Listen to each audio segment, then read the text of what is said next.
अब यहाँ पे देखो हमारे पास क्वेश्चन नंबर 2 है। आई होप सो कि आपको क्वेश्चन नंबर 1 समझ में आ गया होगा। ठीक है, तो सिमिलरली क्वेश्चन नंबर 1 के जैसे सेम टू सेम इसको भी सॉल्व करना है। ठीक है, तो यहाँ पे लिखो भैया सॉल्व, यहाँ पे क्या लिखो सॉल्व, यहाँ पे लिखो सॉल्व, हमको क्या सॉल्व करना है, यहाँ पे लिखो सॉल्व, हमको गिवन क्या है 4s square minus 4s plus 1 हमको दिया है।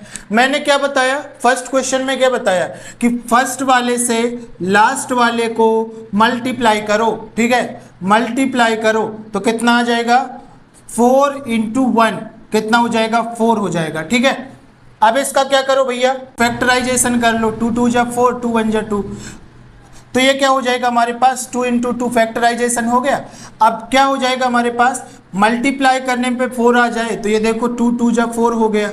ठीक है, और प्लस माइनस करने पे करेंगे तो 4 आ जाएगा। दैट मीन्स हम इसको क्या लिख सकते हैं, इसको लिख सकते हैं 4s का स्क्वायर माइनस 2s प्लस 1। ठीक है, ये लिखेंगे। अब बस इतना समझ लो कि 4s को मैंने क्या लिखा माइनस 2s और माइनस 2s। ऐसा क्यों लिखा, तो इसका रीज़न ये है, इसका रीज़न ये है कि भाई जब माइनस 2 और माइनस 2 का मल्टीप्लाई करूंगा तो 2 2 जा 4 हो जाएगा प्लस में, क्योंकि ये लास्ट की वैल्यू हमारे पास किस में है प्लस में 4 है। ठीक है, और माइनस का 2 और माइनस का 2 ऐड करूंगा तो माइनस का 4 आ जाएगा। ठीक है, माइनस का यहाँ से 4 आ जाएगा। तो मैं बस यही कहना चाहता हूँ मल्टीप्लाई करने पे इतना आना चाहिए, प्लस माइनस करने पे हमको इतना आना चाहिए। ठीक है, तो हमारे पास कोई प्रॉब्लम नहीं होगी। जब इतना हो जाए हमारे पास तो इसके 2 सेक्टर डिवाइड कर लेना है, फिर क्या हो जाएगा कॉमन लेना है। 2 पार्ट डिवाइड कर लिया फिर कॉमन लेना है। यहाँ से हमारे पास क्या कॉमन आ जाएगा, देखो यहाँ से 2s है और यहाँ से 4s है, तो यहाँ से हम 2s कॉमन ले सकते हैं। तो जब 2s कॉमन लेंगे तो s यहाँ से एक बार कॉमन आया और ये तो इसके साथ डिवाइड होता है आपको पता है, तो 2 का डिवीजन 4 के साथ होगा तो 2 टाइम हो जाएगा। यहाँ से 2s है, एक s बाहर निकल आए तो एक s बचा। ठीक है, माइनस है तो माइनस लगाओ, 2s बाहर है तो यहाँ पे सिर्फ 1 बचा, बात खत्म हो गई। अब यहाँ से क्या कॉमन लेंगे भैया, अब यहाँ से माइनस है तो माइनस कॉमन ले लिया। अब यहाँ से 2s कोई कॉमन नहीं निकल रहा तो क्या कॉमन लेंगे 1 ले लेंगे।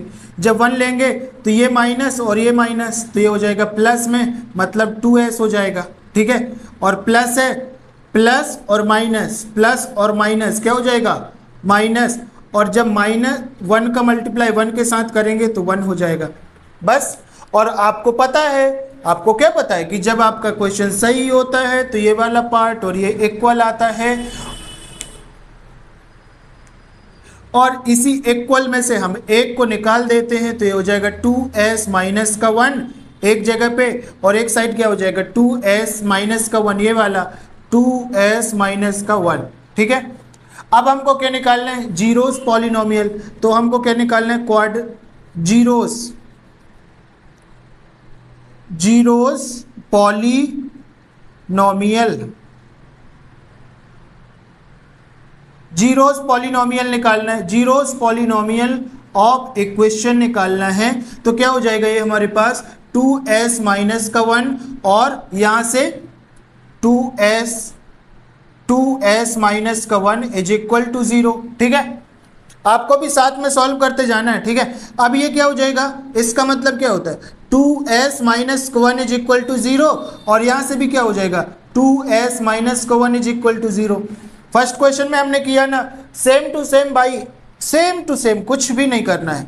ठीक है, तो यहाँ से अगर s की वैल्यू निकालेंगे तो कितना हो जाएगा 1/2, क्योंकि जो मल्टीप्लाई में रहता है वो डिवाइड में चला जाता है, तो यहाँ से हो गया 1/2, और यहाँ से जब s की वैल्यू निकालेंगे तो ये भी हो जाएगा 1/2।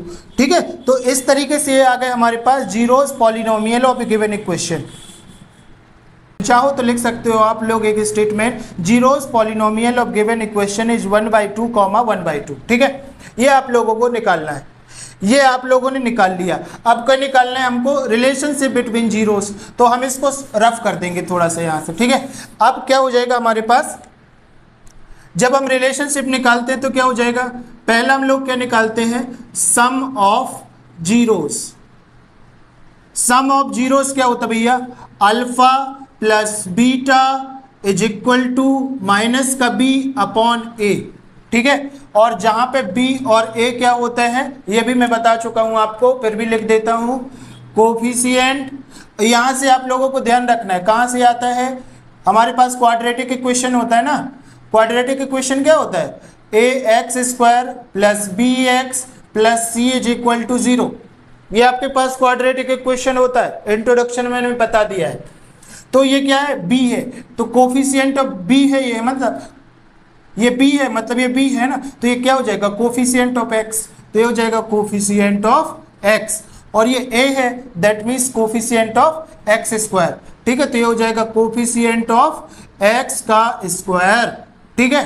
अब बस वैल्यू रख दो, आपके पास प्रॉब्लम आ गई। फिर नई प्रॉब्लम, अल्फा और बीटा की वैल्यू कहाँ है, तो ये हो जाएगी हमारे पास अल्फा की वैल्यू, ये हो जाएगी बीटा की वैल्यू, ठीक है। अब यहाँ पे रख दो भैया अल्फा बीटा की वैल्यू, तो यहाँ पे मैं लिख देता हूँ अल्फा की वैल्यू 1/2 और बीटा की वैल्यू भी क्या है 1/2, ठीक है। अब हम वैल्यू पुट कर देंगे यहाँ पे, तो क्या हो जाएगा 1/2 plus 1/2 is equal to minus B coefficient of x। बताओ कोफिशिएंट ऑफ x तो है नहीं हमारे पास यहाँ पे, मतलब s हो जाएगा, ठीक है। कोफिशिएंट ऑफ s हो जाएगा, यहाँ पे s ले लो तो यहाँ पे क्या हो जाएगा s² हो जाएगा। इस इक्वेशन को हम क्या बना लेंगे s², ये हो जाएगा हमारे पास s, ठीक है, कोई दिक्कत नहीं है। कोफिशिएंट ऑफ s तो ये कितना है -4, तो यहाँ पे क्या लगाएंगे -4, डिवाइड है तो डिवाइड लगाओ। Coefficient of s², coefficient of s² कितना है 4 है, दैट मीन्स क्या हो जाएगा 4। अब बताओ क्या सॉल्व हो जाएगा, ये हो जाएगा हमारे पास, अगर यहाँ से 2 LCM ले लेते हैं, 2 LCM ले लेते हैं तो 1 + 1 हो जाएगा इज इक्वल टू, ये माइनस और माइनस प्लस हो जाएगा 4/4, that means 2/2 is equal to 4 ये तो 4 है ना, 4/4 ये हो जाएगा, तो ये हो जाएगा 1, ये हो जाएगा 1, तो ये हो जाएगा L, ये हो जाएगा हमारे पास 1 is equal to 1, that means LHS is equal to RHS, ठीक है। लेफ्ट हैंड साइड और राइट हैंड साइड आपने प्रूफ कर लिया। सिमिलरली आप लोग किसके लिए निकाल दोगे, सम ऑफ जीरोज हो गया, तो यहाँ पे हो जाएगा product of zeros. Product of zeros क्या होता है भैया आपके पास, तो ये होता है alpha into beta is equal to C/A, यही होता है फॉर्मूला। ये फॉर्मूला अच्छे से याद रखना, पेपर में बहुत ज़्यादा डाउट होता है, कंफ्यूजन होता है, समझ नहीं आता है, आंसर गलत हो जाता है, ठीक है। तो C मतलब क्या हो गया, C मतलब कांस्टेंट टर्म, तो यहाँ पे कांस्टेंट टर्म क्या हो जाए, यहाँ पे C मतलब क्या हुआ यहाँ से कांस्टेंट टर्म, तो ठीक है यहाँ पे क्या लिख दूंगा कांस्टेंट टर्म,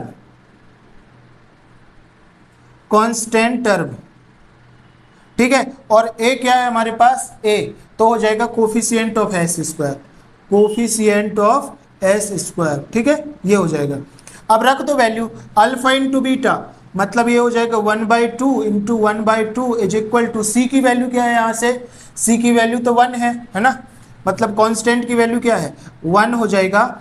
और A की वैल्यू क्या है हमारे पास, तो ये हो जाएगा A की वैल्यू मतलब कोफिशिएंट ऑफ s², तो ये हो जाएगा 4, ठीक है, 4 हो गया। तो ये हो जाएगा हमारे पास 1/4, इसका मल्टीप्लाई इसके साथ करेंगे तो 4, और ये हो जाएगा 4, that means LHS is equal to RHS, ठीक है। तो इस तरीके से आपको सॉल्व करना था। तो ये रहा बाय द वे आप क्वेश्चन नंबर 2 का सॉल्यूशन, जो कि आपने बहुत ही आसानी से सॉल्व कर दिया है, कोई इशू नहीं आया होगा, ठीक है। Now we are moving towards question number 3।